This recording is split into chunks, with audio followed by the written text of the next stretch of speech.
than planned. The splashdown point was 330 miles north of Honolulu, Hawaii, and 6.1 miles from the recovery ship USS Okinawa. For more information, log on to www.nasa.gov/Apollo. 80 at 5. -3.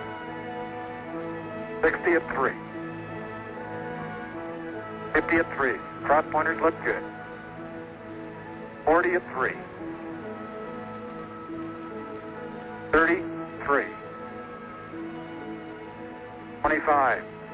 2. Okay, I've got some 7% fuel. 20 at 1. 15 at 1. -1. -1. 6% fuel. 10 feet, -1. 8 feet, -1. Contact. Bam. Okay, Houston, the Falcon is on the plane at Hadley. Roger, roger, Falcon. No denying that, we had contact. Houston, the Hadley base here. Tell those geologists in the back room to get ready, because we've really got something for them. Scott and Irwin were located on an undulating plain situated between the Apennines and Hadley Rill, an area selected by the scientists as being one of the most geologically significant sites on the moon. Okay, overhead hatch is open and latch. 2 hours after touchdown, Dave Scott stood up in Falcon's upper hatch to survey their landing area.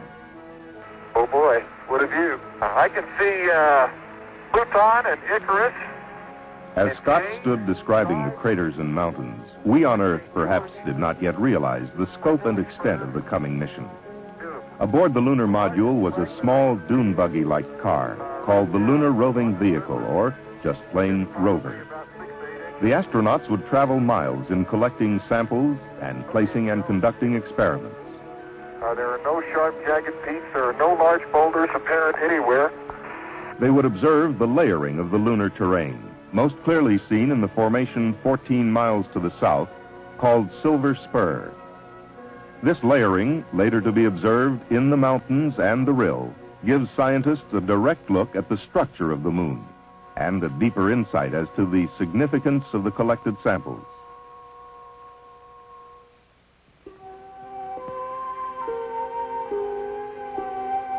The journey of Apollo 15 had begun 4 days earlier, July 26, 1971.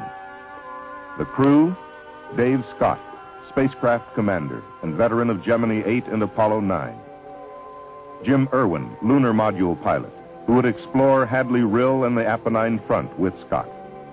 Al Warden, command module pilot, who would remain in lunar orbit operating an extensive array of cameras and experiments and making observations which, when coupled with the surface work of Scott and Irwin, would give the most comprehensive picture of the moon's structure and history ever achieved.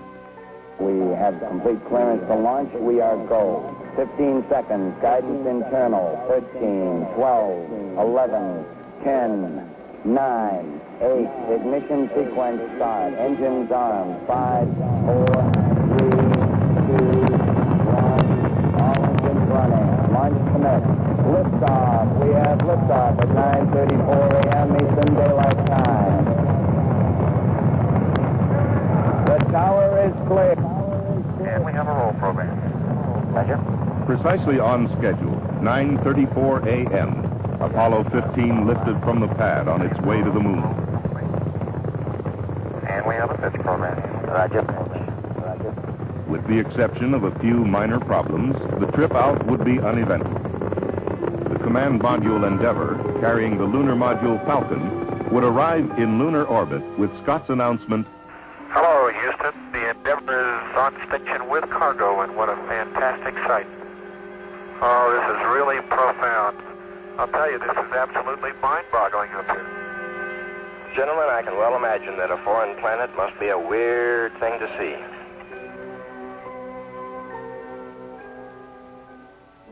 July 31st. After a night's rest, Dave Scott descended into the lunar morning.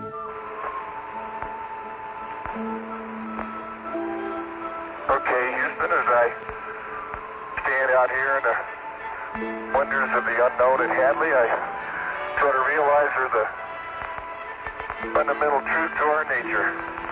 Man must explore. And this is exploration at its greatest. Scott was then joined by Jim Irwin.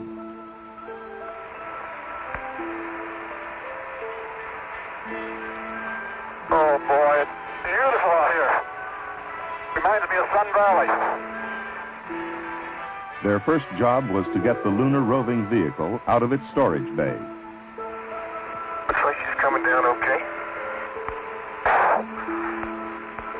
No. Hey, can you pull it out a little bit, Jim? Up, up. That looks good. Boy, is this dirt soft. Like soft powder snow. Next, the astronauts tried out the rover. During this test drive, one failure showed up. The rover was designed to steer through both its front and rear wheels. I don't have any front steering, Joe.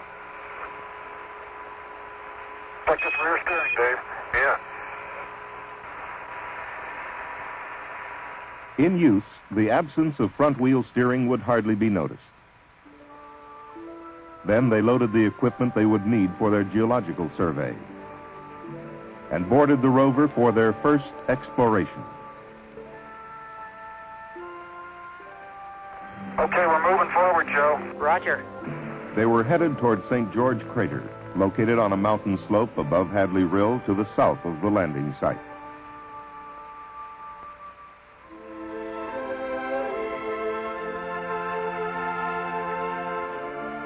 Hang on. Man, this is really a rock and rollin' ride, isn't it? There would be a stop to collect samples at a smaller crater called Elbow, then arrival at the base of St. George, and a look into Hadley Rill. Oh, look at that. Oh, look back there, Jim. Look at that. That's beautiful. That is spectacular. This is unreal. The most beautiful thing I've ever seen. Scott then adjusted the television antenna on the rover. 250,000 miles away, in Houston's Mission Control, a flight controller operated the television camera mounted on the rover. Scientists and engineers on Earth could directly monitor the lunar exploration.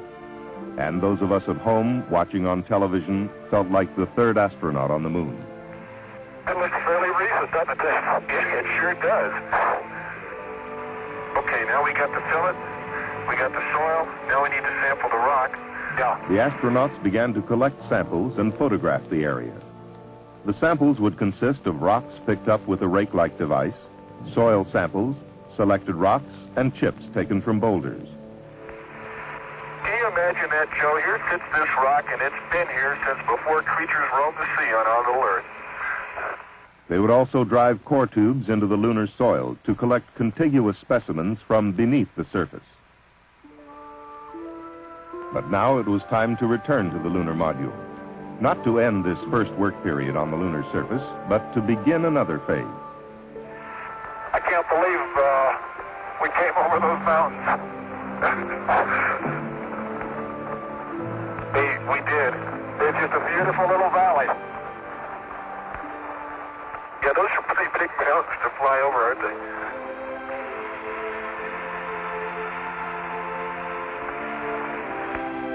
After returning to the